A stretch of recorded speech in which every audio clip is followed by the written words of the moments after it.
Hello hello hello hello hello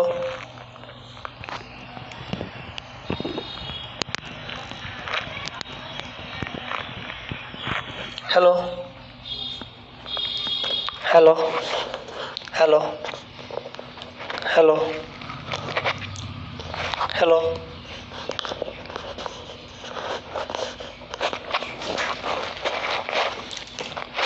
hello hello hello hello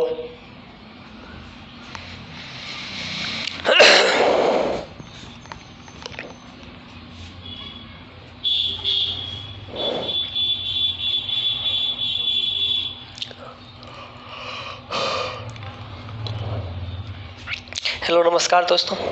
hello नमस्कार दोस्तों, मेरे channel पर आप सभी का स्वागत है। Good morning. हेलो नमस्कार दोस्तों, मेरे चैनल पर आप सभी का स्वागत है। आइए आज हम लोग वास्तविक संख्या रियल नंबर यानी क्लास 10 का चैप्टर 1 शुरू करेंगे। और इसमें हम लोग देखेंगे जीरो से, कहाँ से जीरो से स्टार्ट करेंगे। जो भी बच्चे इस चैनल पे आएंगे, इस वीडियो को देखेंगे, लाइक और शेयर और सब्सक्राइब जरूर करेंगे।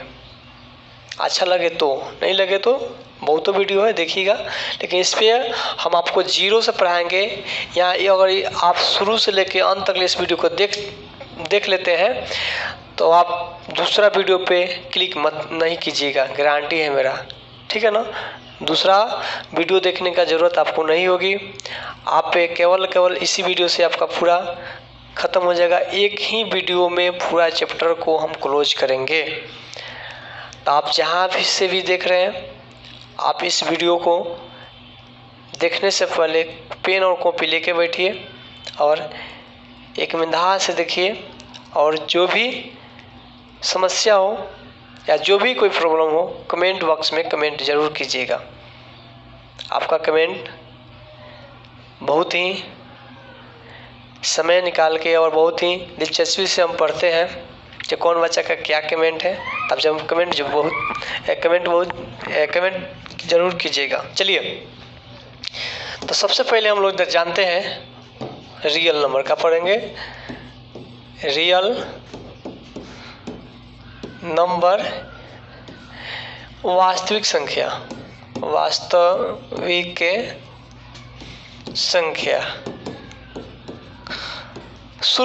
शुरू से चल रहे हैं। कहाँ से चल रहे हैं? शुरू से चल रहे हैं। दिखाई दे रहा है ना? यस। चलिए, हम शुरू से कर रहे हैं, यानी जीरो लेवल से। कहाँ से? जीरो से स्टार्ट किए हैं वास्तविक संख्या। तो सबसे पहले आपका टाइम बर्बाद नहीं करते हुए हम वीडियो पे चलते हैं।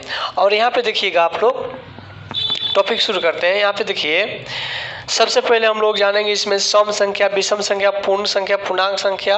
ये जान लेते हैं थोड़ा सा, 2 मिनट के लिए हम देख लेते हैं। आप जानते हैं जो आता है, फिर भी एक बार मेमोराइज कर लेते हैं। तो आता है मेरा पूर्णांक संख्या। क्या आता है? प्राकृत संख्या। 1 नंबर का आता है। अच्छा, रियल नंबर जो है बाबू, ये 2 प्रकार, कितने प्रकार के होते हैं? 2 प्रकार के होते हैं। एक में होता है आपको वास्तविक संख्या। इस 2 नंबर में होता है काल्पनिक संख्या। क्या होता है? काल्पनिक संख्या होता है। 1 नंबर में वास्तविक, 2 नंबर में काल्पनिक। तो ये सब हम लोग को अभी नहीं पढ़ना है। जितना काम हो उतना ही पढ़ा जाता है।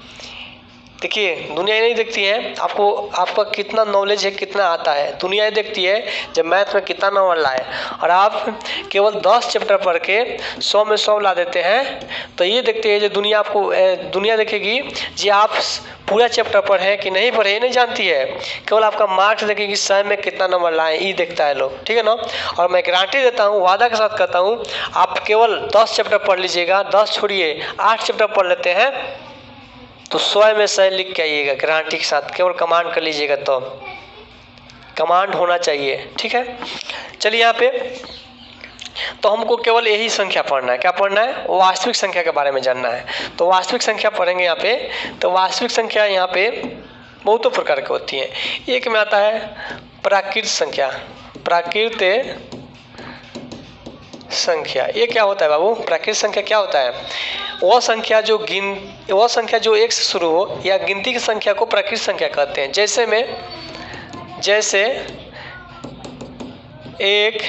जैसे हो गया मेरा 1 2 3 4 5 6 7 डॉट डॉट अनंत तक कितना तक जाता है? अनंत तक जाता है। ठीक है, उसमें से आता है मेरा पूर्ण संख्या। क्या आता है? पूर्ण संख्या। पूर्ण संख्या कहे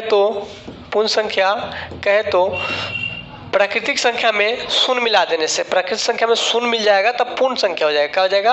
पूर्ण संख्या। इसमें और हम 0 से स्टार्ट करेंगे। 1 0 1 2 3 4 5 6 डॉट डॉट, यानी प्राकृतिक संख्या में शून्य मिला देने से ही पूर्ण संख्या का निर्माण हो जाता है, यानी पूर्ण संख्या बन जाता है। तो प्राकृतिक संख्या से ही ये पूर्ण संख्या बनता है। ठीक है, अब यहाँ पे आता है फिर जैसे में लिखा दिए, जैसे ये लिख लीजिएगा आप लोग। अब आता है यहाँ पे सम संख्या। तो जानते हैं सब कोई, सम संख्या ये हो गया विषम संख्या।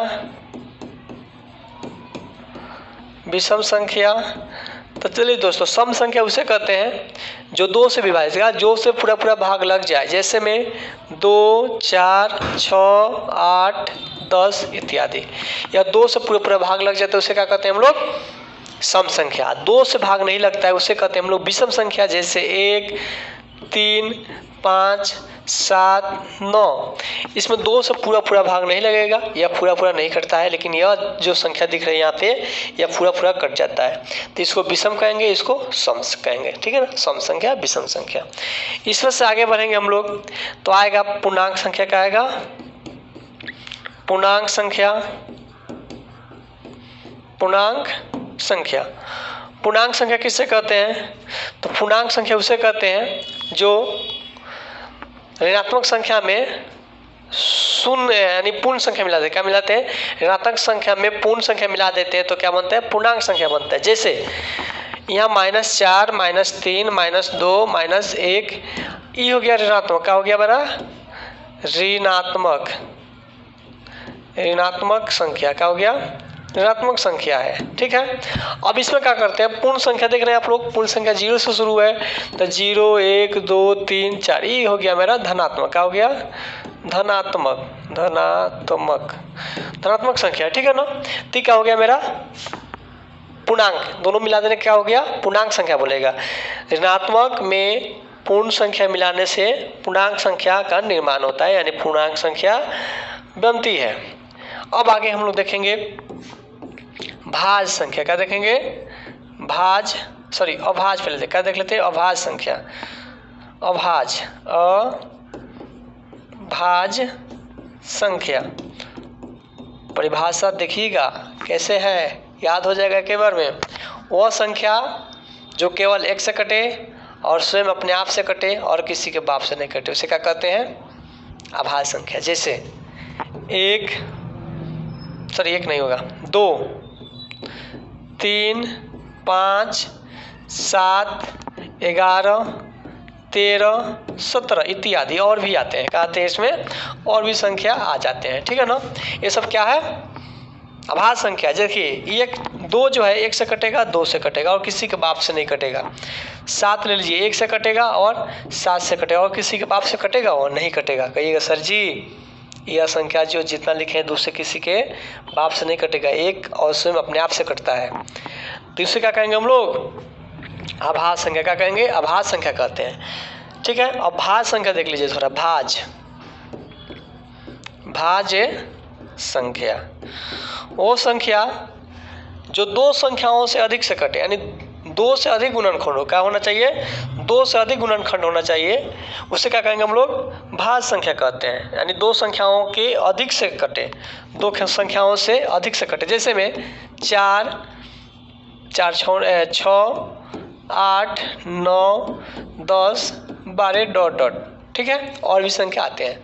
4 देखिएगा, 1 से कटवे करेगा, 2 से कटेगा और स्वयं 4 से कटेगा, यानी 2 संख्या से अधिक से कट गया, 2 संख्या के अधिक से कट गया, 1 से, 2 से और 4 से कट रहा है, ठीक है ना। तो ये क्या हो जाएगा, भाज्य संख्या होगा।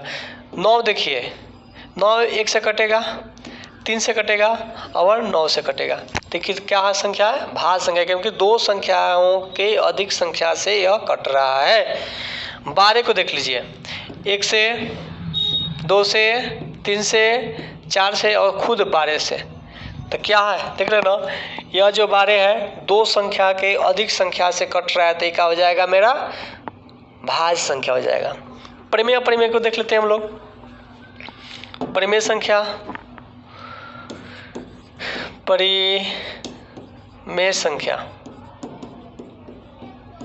परिमेय संख्या किससे कहते हैं, वह संख्या जो p बटा q के रूप में लिखते हैं, वह संख्या जो p बटा q के रूप में लिखा जा सकता है उसे हम लोग परिमेय संख्या कहते हैं। जैसे p बटा में q, जहाँ q equal to not 0, q बराबर 0 नहीं होना चाहिए, और q बराबर 0 आ जाता है तो परिमेय संख्या नहीं होगा, कदापि नहीं होगा। जैसे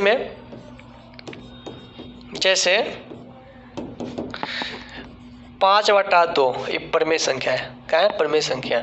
6/4 क्या है, परिमेय संख्या है।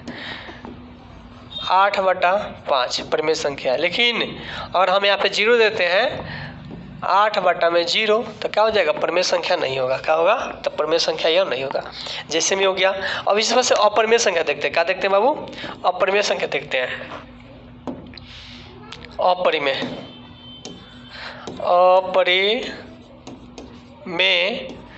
संख्या,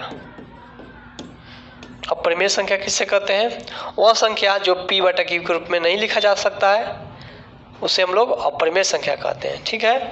जैसे √3, √2, √5, √6, ये क्या है, अपरिमेय संख्या, क्या है, अपरिमेय संख्या, इसको p बटा q के रूप में नहीं लिख सकते हैं, ठीक है। अच्छा और देख लीजिए, 1.02, 0.22, 0.222, 0.222, देख रहे हैं ना, ये क्या है, अपरिमेय संख्या को ये कभी भी नहीं कटेगा, उसे अपरिमेय संख्या कहते हैं। एक और क्वेश्चन जो है थोड़ा इंपॉर्टेंट है, क्या है, सहभाज्य संख्या, को प्राइम नंबर, क्या होता है, को प्राइम नंबर। सहभाज्य संख्या, सहभाज्य संख्या, सहभाज्य संख्या किससे कहते हैं, तो वह संख्या जिसका, वो 2 संख्याएं जिसका केवल और केवल एक गुणनखंड हो, क्या होना चाहिए, एक गुणनखंड होना चाहिए। जैसे में 8 और हम 15 का निकालेंगे, 8 और यह 2 संख्या है, 8 और 15 का सहभाज्य संख्या निकालेंगे, तो अगर 8 का निकालेंगे हम लोग, 8 का, तो इसका होगा 1, 2, 4, 8 आ जाएंगे। फिर 15 का निकालेंगे हम लोग, तो हो जाएगा 1, 3, 5, 15। अब बताइए इसमें एक के सिवा छोड़ के बाकी कोई है कॉमन, देखिए तो नहीं ना है, ये क्या होगा, ये हो गया मेरा सहभाज्य संख्या, क्या हो गया, सहभाज्य संख्या। तो जितना भी पढ़ाए बाबू, इसमें जितना भी आप देखें, जितना भी देख रहे हैं, इसमें से मात्र आपको 2-3 ही जो है VVI है ना, बाकी सब क्या है, सब आप लोग को इसमें कोई उतना यूज नहीं है। लेकिन जो बताए थे VVI जो है, किस किस को याद रखना है क्लास 10th में, किसको याद नहीं रखना है, इसको हमेशा याद रहना चाहिए जबान पे। अभाज्य क्या है, अभाज्य संख्या, अभाज्य संख्या 1 नंबर में याद होना चाहिए आपको हमेशा। उसमें से एक आगे ले लीजिए, पूर्णांक, थोड़ा सा पूर्णांक संख्या, पूर्णांक संख्या 1 में, 2 में अभाज्य, 3 में हो गया आपका भाज्य संख्या, 4 में हो गया परिमेय संख्या, 5 में हो गया अपरिमेय, 6 में हो गया आपका सहभाज्य संख्या,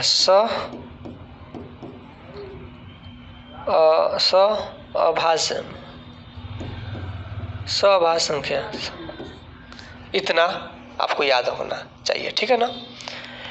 लिखा दिए, इसको बढ़िया से लिख लीजिएगा, इसको याद कर लीजिए। इस अगर इतना याद है आपको तो गारंटी देते हैं आपका 2 से 3 नंबर क्लास 10th के एग्जाम में, और वो वस्तुनिष्ठ प्रश्न में आएगा यहीं से क्वेश्चन, डायरेक्ट क्वेश्चन आता है।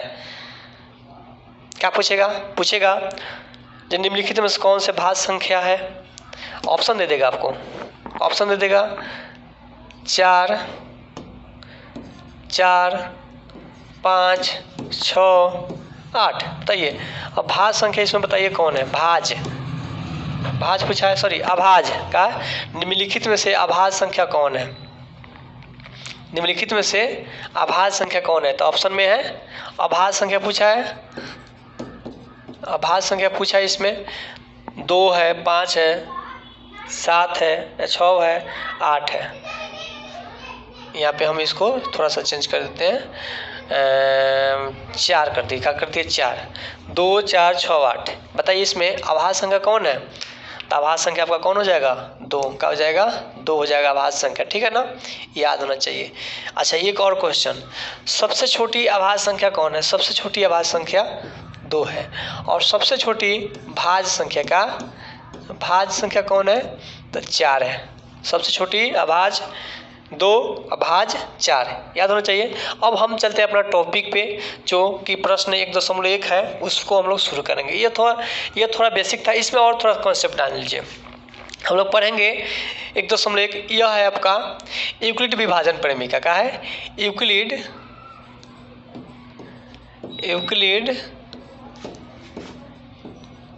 विभाजन प्रमेयिका, यूक्लिड विभाजन प्रमेयिका, ठीक है, दिखाई दे रहा है। यूक्लिड विभाजन प्रमेयिका कहता है अगर कोई संख्या दिया हुआ है, यहाँ पे a बराबर b³ प्लस में r। क्या कहता है a बराबर b³ प्लस में r। इतना संख्या आप लोग क्या कीजिएगा, इसको याद रखिएगा, ये हमेशा आपको यही एग्जाम में पूछेगा, ठीक है ना। जितना भी बनाएंगे हम लोग 1.1 प्रश्न वाले, उसमें इसका यूज होगा हर एक क्वेश्चन में इसका यूज होने वाला है, ठीक है ना। a बराबर b³ प्लस r। अब समझिए यहाँ पे हम लोग बचपन में भागा दिए होंगे। बचपन में अगर हम लोग 12 में 5 से भागा देते हैं, कितना देते हैं 5 से भागा, तो 2 को चीज़ तो यहाँ दिया रहता है। इसको मानते हैं हम लोग a, क्या मानते हैं a, इसको मानते हैं हम लोग b। a भी तो दिया रहता है, लेकिन QR कहाँ से आता है जानते हैं, नहीं जानते जान लीजिए। और इसमें 2 मरतबे थे, 5 दूना 10, शेषफल 2 आया, तो हो गया मेरा Q। क्या हो गया Q, यू क्या हो गया मेरा R हो गया। 2 संख्या दिया रहता है, 2 संख्या और ये हम लोग ला दिए। अब इसी को हम लोग भाषा में लिखना है, इसी भाषा में लिखना है। यहाँ a बराबर b³ प्लस में r। तो a का वैल्यू कितना हो जाए, सबसे बड़ा कौन है 12, ये हो गया। b क्या है 5 है, तो 5 गुना कितना दिए 2 मरतबे q हो गया। अब प्लस r कितना है 2, शेषफल कितना है 2। अब फिर यहाँ पे 5 यहाँ पे लिखेंगे, 2 में 2 से गुना करेंगे, शेषफल का आएगा, ठीक है। और फिर यहाँ पे 2 लिखिए, 2 गुने 1 का प्लस शेषफल 0, ठीक है। इस तरह हम लोग बनाएंगे, इस तरह का बनाएंगे। इसका एचसीएफ कितना बनाएंगे, एचसीएफ हम लिखाते हैं ना, यानी महत्तम समावर्तक। सेम इस तरह हम लोग को लिखाना है महत्तम समावर्तक, ठीक है। तो यूक्लिड विभाजन प्रेमिका से कहता है a बराबर b³ प्लस में r, ठीक है। इतना कन्फर्म है आप लोग। हम आगे एक्सरसाइज करते हैं, इसको हटाते हैं। आगे एक्सरसाइज थोड़ा सा क्वेश्चन निकालें हम। पहले का क्वेश्चन कहाँ गया, ये कहाँ गया,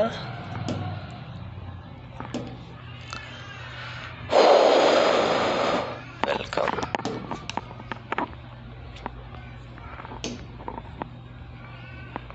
Ready to continue?